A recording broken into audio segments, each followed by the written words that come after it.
Knife Watch. 5 things you didn't know about the Spyderco Paramilitary 2.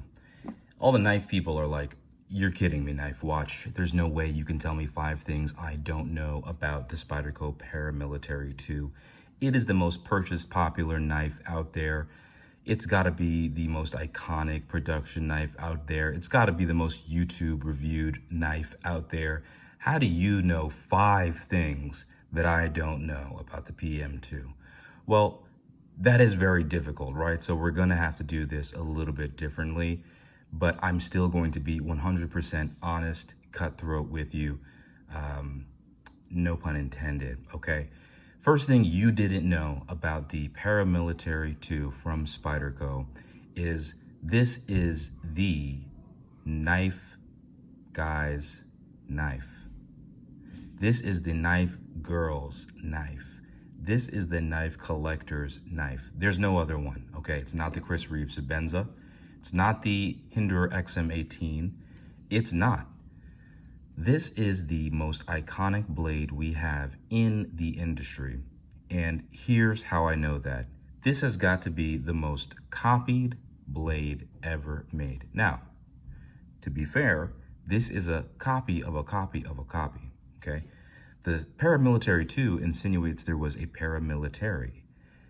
And before the paramilitary, there was the, the Spyderco military. This was the knife that Sal Glesser, the founder and head designer at Spyderco, I believe his son is now running the company. He is now the person who, is gotten the claim to fame for designing a blade for his son if he would have to have gone to the military, and this was the result. So obviously everybody, this really shocked the world. This was a beautiful blade, or it was really popular. People wanted something smaller, a little bit more everyday-able, I guess you could say, EDC-able. I'm gonna copyright that right now. So this was designed, okay? This is not the original. The original was the black D10 version, or the version that looked like this, which is obviously more militaristic, okay, with the camo. Never cut with this, never used this. This is just, it's also the best action I have on any blade. I'm in love with it. But this is the quintessential blade. This has been copied more than any other knife. Now, there's one thing that I have to say about this. If you have not owned this for more than one day, you don't know how great it is.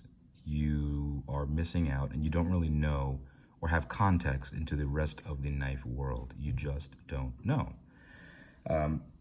How many blades have jimping here? Right here. 1 million, okay? I could pull out steel wheel cut jack. This is a copy of the PM2. What else we got? Steel wheel Shaula. This is a copy, putting the jimping right there, okay? And you could tell me, sure, these are copies from other blades, right? I could go on and on. Jimping right here. These are all, Benchmade Super Freak. How many blades have jimping right there? Do we always need it right there? No, but it is not as well utilized or as comfortable anywhere as it is right here on the PM2. Just resting in your hand, just holding it, it is the most comfortable. I mean, this is totally perfect. Everybody knows it. It's not even close. It is the standard. Second thing you didn't know about the PM2 from Spyderco, the most well-covered blade that everybody knows everything about, is that it's the most iconic. And what is an icon? An icon in music would be like Louis Armstrong, maybe somebody like the Beatles, people who really set a standard that really can't be reached again. This set a standard that can't be reached again for reasons that I'll go on with later in other videos, but let's be honest, the Para 3 alone, which is just a condensed version of the PM2, is also a ridiculously popular blade. It is very, very, very popular. They come out with different mods, steels, and versions and colors all the time, and they sell out immensely. I have had over 10 different PM2s come in and out of my collection. I currently have, I think, 3 or 4, as well as the St. Nick's. And every time I open it and close it, there is just, wow, there's no standard that has been met like this. Nothing is as strong in a lockup and as drop Shotty. Nothing has as little blade play, is as drop Shotty as this one. I haven't seen it be achieved by anybody else in a production folder that's under $200. Sometimes it's hard to find them for under $300 or $400. So it's an icon. Number 3 thing you didn't know about the Spyderco PM2 is it's not ugly. You know, you probably first saw this, you probably thought, oh, Spyderco's ugly. It's not. If it's this popular, there's a reason. People buy blades because they look good. Let's be honest. You don't buy, ugly, dumb gas station blades because they look terrible and they're embarrassing when you show them to your friends. Part of NIF collecting is obviously collecting things that are desirable, and what is desirable to human beings are shiny, beautiful things.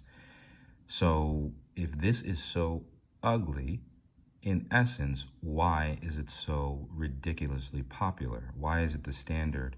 Why is it an icon? It must not be as ugly as we think it is. I think that it is absolutely beautiful. It is gorgeous. It doesn't matter what kind of picture that you take with this. And you guys who are the photographers out there, Instagram heavy knife collectors, tell me when you've taken a picture of this and it didn't look good. Tell me when you took a picture of a PM2 and it got only 2 likes. It has never happened. You can't find a picture on Instagram of a PM2 that only has 2 or 3 likes. These things immediately garner 30, 40, 50 likes, even if you have very few followers. If you put a hashtag on this, people are just going to like it because it looks good. And those who have carried it know that it not only looks good, but it looks good even more so because they know how it feels and they remember that lockup feeling. And it is not something to be scoffed at. It is immensely beautiful. That blade, this is the standard of how blades should look. Do not pry with your pry bar unless your pry bar is tough. Do not pry with your knife unless your knife is designed to be like a pry bar, okay? Would you brush your teeth with dirt? No. Some people would say this tip is delicate. Hello, every blade tip, every edge is delicate. Hello, they have to be sharpened at a very precise angle. They're delicate. I don't know where the feeling that something isn't tough, if it's not a pry bar. Okay, this is an extremely tough blade, and this edition being in Maximum, even more so. You can also find that I'm going to be going to point number 4 here. On that note, this is the most versatile blade in the world. Yeah, this is the most versatile cutting tool in the world. There are so many different versions and variations of this little guy. You would just not believe it, right? And it goes beyond just your standard para 2, para 3, and Spyderco military.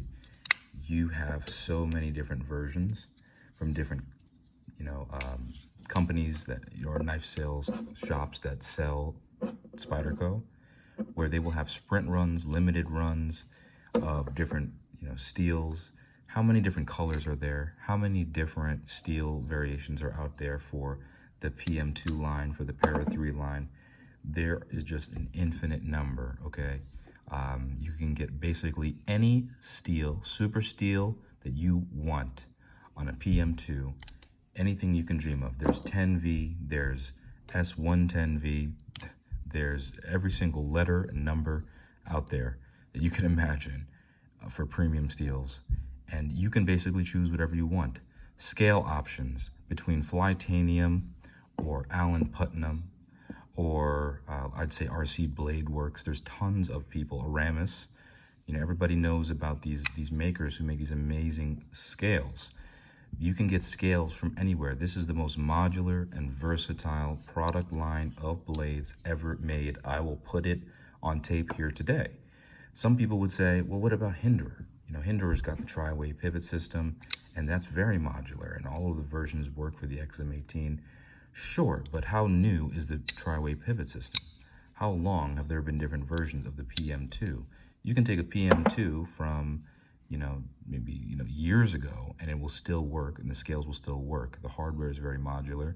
You can put any clip you want onto it, and it is the most versatile, get whatever flavor you like pocket knife in the world, period, only adding to its iconic nature. And that brings us to the last point, the last thing that you didn't know about the Spyderco Paramilitary 2. Number 5 is, this is pocket knife nirvana. This is pocket knife Buddhism, okay? This is the ultimate. This is heaven, okay? The reason I say that is, yes, you may not carry this every day. You may buy one, love it, like it, say, hey, you know what, when I really bear down on it, when I squeeze on it, it's really sharp on the inside edges, or this is not really a great way to actually use the blade, or the tip isn't as much as I like it. The edges is nice and it's a perfect cutting tool, but I'd rather carry something smaller. You can make any critique you want, but that is because after you have experienced this gives you all of the context and perspective you need to really begin the rest of your collection, period. And nirvana and heaven, that is not where the journey ends. That is where it begins. In Buddhism, when you've passed away, you just go on to the next life. In Hinduism, right, you just go on to the next life. Even in something like Christianity, where you would go to heaven, right? It's not like you go to heaven and your chapter ends, right? Your soul lives on forever. So I'm using these religious analogies for this because that is the extent I want you to make. That's the point I want to make, to the extent that the Spyderco Paramilitary 2 really adds context to every single comparison you'd need to make for any single blade. That is the reason why Nick Shabazz does a size comparison with the PM2 whenever he is reviewing any other blade. He used to do the Delica, but now he does the PM2, and there's a reason for that. There's a reason why Metal Complex, somebody like Nut and Fancy, the OGs always use this as a comparison, because after you've owned this and gotten context from it, then your life begins in knife collecting and you can find out what you really like. This is the standard of pocket knives. That's it. That's all I had to say here. So this might have seemed like 5 things, like you didn't really say much, Knife Watch. You already said things I already knew. But let's be honest, you didn't open this because you didn't know anything about the PM2. You already knew a lot about it. If this is your first time really learning about the PM2, you'll go on YouTube and find out that I'm not lying. I'm not making any of this up, and the evidence is backed up. And you actually opened this, if you're a knife OG, maybe to see if there's something condescending you could say about what I know versus what you know. But the real reason you clicked it is because you just want to look at this perfect knife. And I don't blame you. I do the same thing. So anyway, from action to lockup to perfection to toughness to versatility, this is the best blade in knife collecting. It's the standard. Obviously, there's better knives out there for different uses, but to me, this is the standard, and I have tons of other knives, over 40 knives, so this is clearly not the end-all be-all for me. But if you are looking for one knife watch collection, or a one knife collection, this is your one knife collection, and then everything else is just whipped cream. Anyway, Knife Watch out.